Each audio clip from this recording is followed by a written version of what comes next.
Welcome back.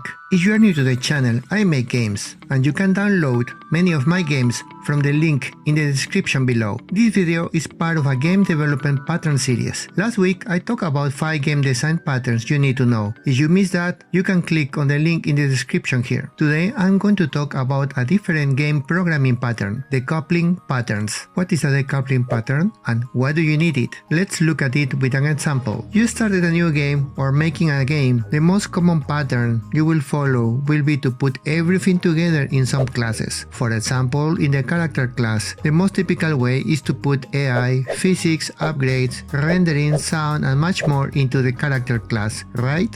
Why not put everything together? The problem with this way of doing things is that this pattern will make the class very complex to update and maintain. Before you know, your class will be over 5,000 to 10,000 lines of code. In my card game, the card class has nearly 4,500 lines of code and still is not finished. That is quite a lot for a single class, and a lot of times it takes many hours to do a simple change or debug because everything is mixed together into one place. The architecture of this class is not good. It is messy, hard to understand, and hard to upgrade or extend. In order to solve this issue, we need to decouple the card class. Decoupling will allow you to change things in one place, and that should not affect the other parts. So the fewer places you will be required to touch to make it work, the easier it will be to update or upgrade the game, and less prone to bugs and fixes. Great, so where do we start then?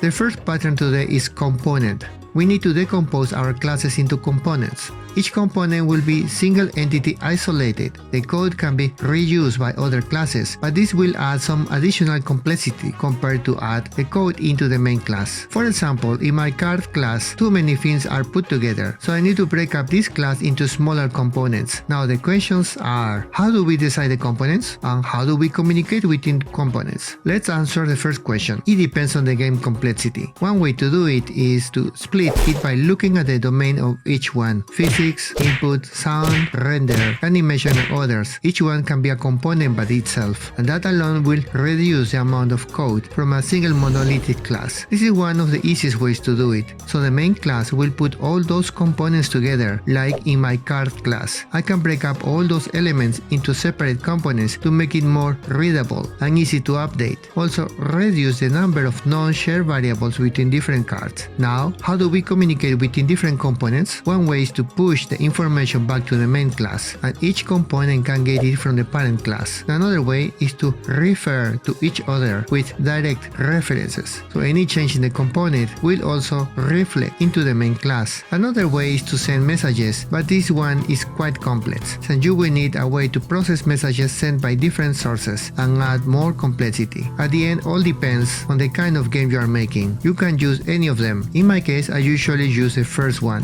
but depending on what I want to achieve, passing as a reference will mean less code to implement, since any change will immediately change the parent, but that also can be dangerous, since many changes happening inside may break the parent, and for easy debugging purposes, it is better to call a method or property of the parent to update the value, so you only have a single point of entry, instead of multiple places to look for.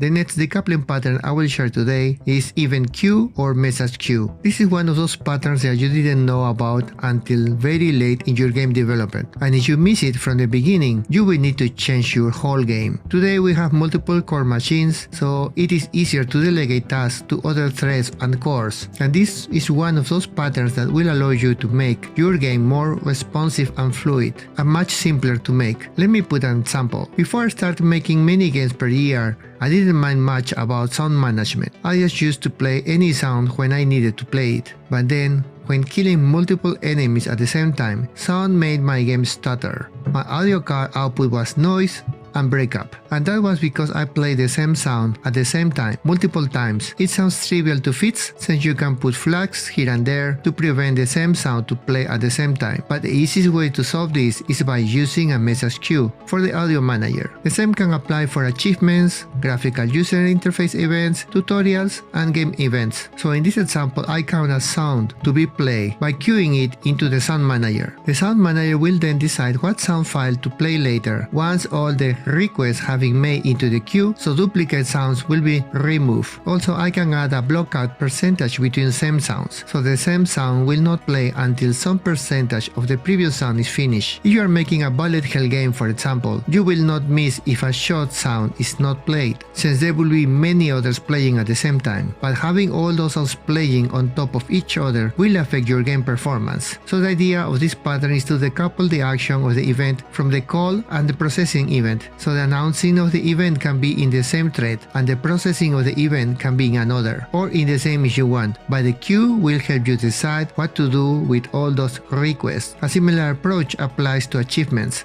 So if you achieve many at the same time, the message should show one after the other, but not all at the same time. So in this pattern, the sender can only queue the request and the processing takes place at a later time, unknown to the sender. So if the sender requires immediate answer, this pattern cannot be used. The last pattern I want to talk today is the service locator pattern. This service locator will provide a single point of access to many other services you want to use from anywhere or from specific classes. So you can add, for example, your sound manager, networking, saving and loading, player input, state manager, and much more. Anything you want to share between the game, but not strictly tied to a specific class or concrete class. This means it is tied to the interface. That means that it can be swapped between any other implementation, compared to a singleton, which is tied to specific code. So singletons are not easily swappable, while Service Locator will allow that. XNA or Monogame framework implement this pattern. Unity 3D also implements a similar pattern with the getComponent method. This is one of those patterns you can live without it, but if you can use it, it will simplify your code. In the next few weeks, we will explore additional patterns that will help you make games faster. Let me know what you think in the comments below. And that's it for today. If you want to support my work, please click like and subscribe, and click on the notification bell so you do not miss my next update. Thank you so much for watching my journey. See you next week.